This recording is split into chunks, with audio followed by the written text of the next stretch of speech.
I look considerably thicker than Anthony Smith right now, but that isn't the case in real life. You are looking lean, Anthony. It's almost like you were training for a fight or something like that. Yeah, I've been getting after it, dude. I'm fucking feeling good. I'm leaning out. I'm feeling strong, and then it just a big old kick in the dick over the weekend. So that's awesome.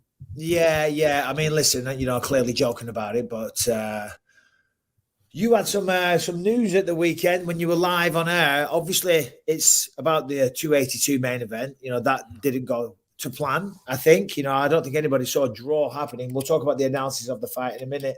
But you got some news that your fight had been cancelled live on air. So, yeah, just come on, mate. This is your segment. This is your emotions and, your situation. So give us the lowdown, please. Yeah, so the fight went how it went. I suspect we're gonna get into that, but when it ended in a draw, I figured, well, they'll probably just run that back again. That kind of sets all of us back a little bit, but that's fighting. So, then we're going through the post show, and as Ashley Brewer she said, oh, we got some breaking news. Right then, they came in my ear and said, Dana just announced that Jamahal Hill's fighting, is going to fight Glover for the title. And then it came out of her mouth too. So I heard it 5 seconds before. They were trying to give me a heads up, but that was as much of a heads up as they could have given me. All right. Well, Dana White just announcing at the press conference, you guys, that Jamahal Hill will be fighting Glover Teixeira in January. I know, obviously, you're stunned by this news. Just a reaction for that light heavyweight title now between those two. Yeah, that's a problem for me. That's a big problem for me. Yeah, I don't know. Obviously, I have so much respect for you digesting this news right now because as your friend and colleague, to all of a sudden have that Jamahal Hill fight go away. Yeah. And now he's going to be fighting Glover Teixeira for the title. Well, I don't even know what to say, man. Right. Just to see your reaction offset, it's absolutely crazy. They heard it by the time they were able to say it to me. She said it. So, and I was just, it's just how things have been going lately. I just keep getting kicked in the dick. It's the Ryan Spann fight went well. Then I had the surgery. Then I had the staph infection, which set me back. So I was out 10 months. Then I battled back. I have this fight going with Ankalaev. It was going the way I wanted it to. Then I break my ankle, and then it's all right, cool. I got a great opponent. Jamahal Hill's on a good streak, get a W over him, and it puts us right back in the title hunt.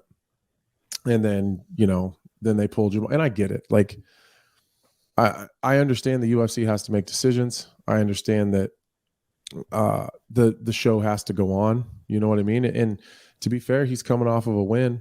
He's on a winning streak. He's doing his thing. So it's not even the decision that they made. It's just the way that I found out. But honestly, they made it so fast that there was probably no time to get to me. And it just, I'm not blaming anybody. I'm not pointing the finger, but it sucks. It sucks big time. Allow me to try and put a silver lining on it for you. Okay, and here's where everyone's going to go off the deep and say Bisping is a company man.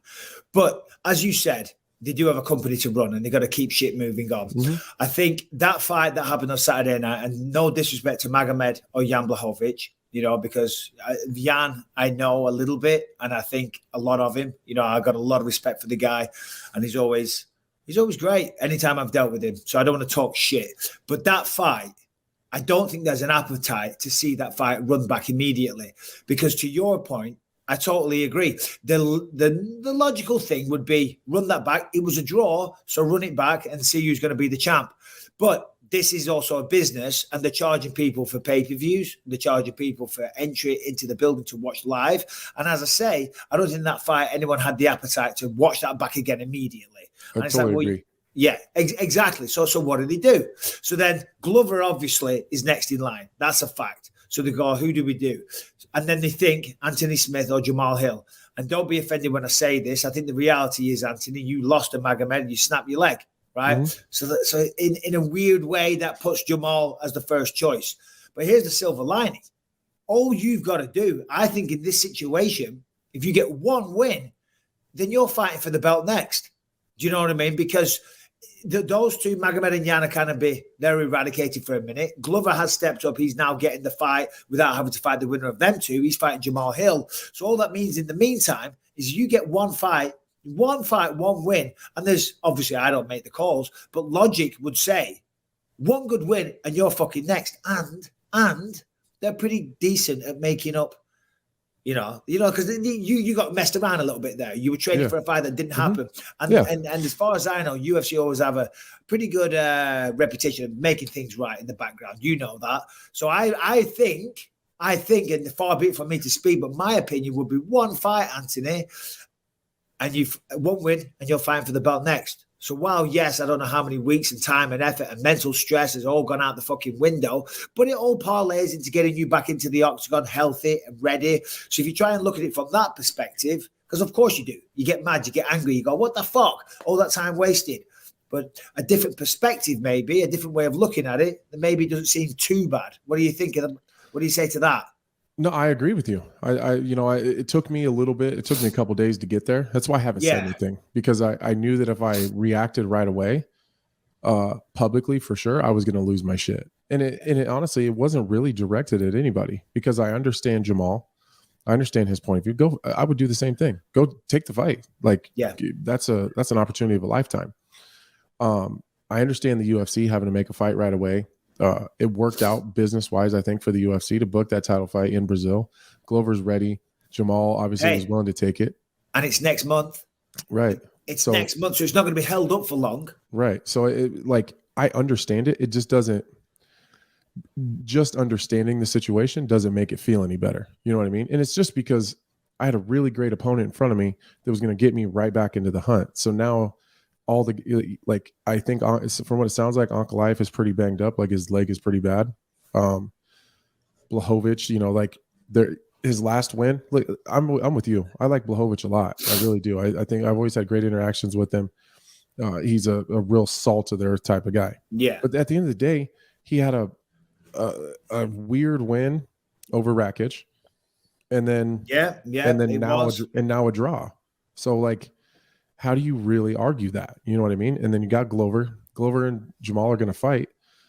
That logically leaves me next, as long as I can get a win. The problem is a lot of those guys are booked in the top 10. They're either booked, they're about to fight, they're whatever, or just fought. So it's really just finding me an opponent for March is the problem. If you guys can read between the lines, I feel the UFC's made me feel a whole lot better in the last 2 days about the whole situation. So was that a little cha-ching? I mean, they're taking care of me. You know what I mean? Yeah. It's not always cash. Some of it's opportunity, we'll see. We'll see what, they're going to need, with the way the title fight has been, I suspect they're going to need a backup. I don't know who else it would be. But I don't suppose sorry to interrupt. I don't suppose you'd be ready to go down to Brazil and be like another fight on there, would you? Yeah, I would. Oh, you would? Mm-hmm. Wow. What is that date? January what?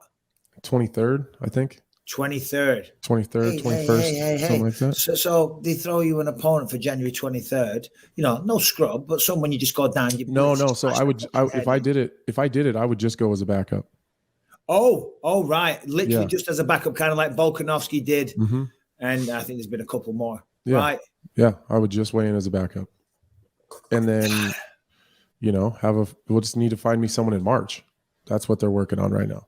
Okay. Well, listen, initially some shock and upset for you and frustration for sure. Yeah. And I totally get it. But number one, you're being very mature and level-headed about it. Mm-hmm. And like John Anik said, fair play to you when you were live on air, because that must have been a little shock to the system. Oh, I was ready to flip the fucking desk. I was ready to flip the desk. And again, it wasn't directed at anyone. It was just the situation. It was just the situation. I had a fight. I've been getting ready for it. There's a lot of time. And I think sometimes this gets missed by the fans, because, you see a lot of people well, he wasn't fighting until March. He's got some time, whatever. There's a lot of planning and there's a lot of scheduling. And I'm probably 10 or 12 grand into this training camp already. And it's not an astronomical amount of money, but it just goes to show there's flights and there's hotels and there's rental cars and there's training partners, then their flights and their hotels and their rental cars. And that all has to be scheduled way ahead of time. You know what I mean? So that goes down to my broadcasting schedule, where I've turned down opportunities to work the desk. There's opportunities with ESPN that I've passed on because I'm willing to set that stuff aside so I can focus in training camp. So there's a lot of things that go into that. And so that was the initial, that's out the window for now. So, it's just like, God, I just want to flip this fucking desk, not at anybody, just in general. The desk, Anthony, flip the desk. Come on. I almost flipped the desk on Fox Sports one time. I think a scarecrow ran up behind me and scared me at Halloween. Trying to build him up. When they're in the locker room, getting him ready for the fight, they're going to say,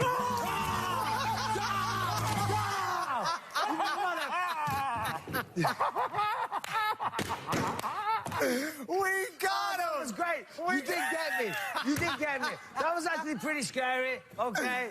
Those desks can be flipped. That would be great TV. They get quite the viewing figures. I'm not sure you'd ever work for ESPN ever again, but you go out with a bang. Better to burn out than to fade away.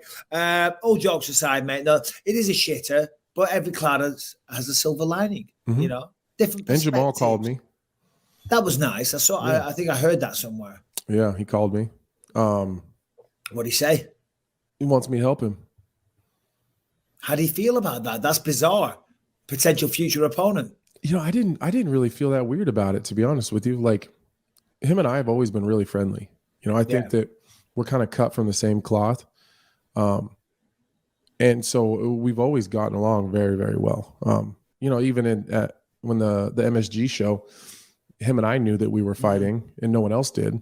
And we stood in that bar at the SiriusXM thing, and we probably had 3 or 4 drinks together, just talking about life and kids, and lots of jokes where like, hey, make sure you don't take any body shots.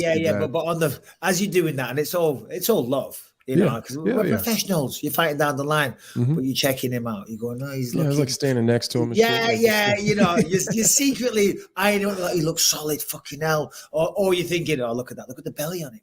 In shape right now. Yeah, you have another drink, Jamal. Go ahead. Here, have a slice of pizza as well. You want some shots? You just gotta get you some shots. Spike it. So put a little drug in there. I think I'm gonna do it. Well, I don't think I'm going to. It's not even like we're not gonna be sparring.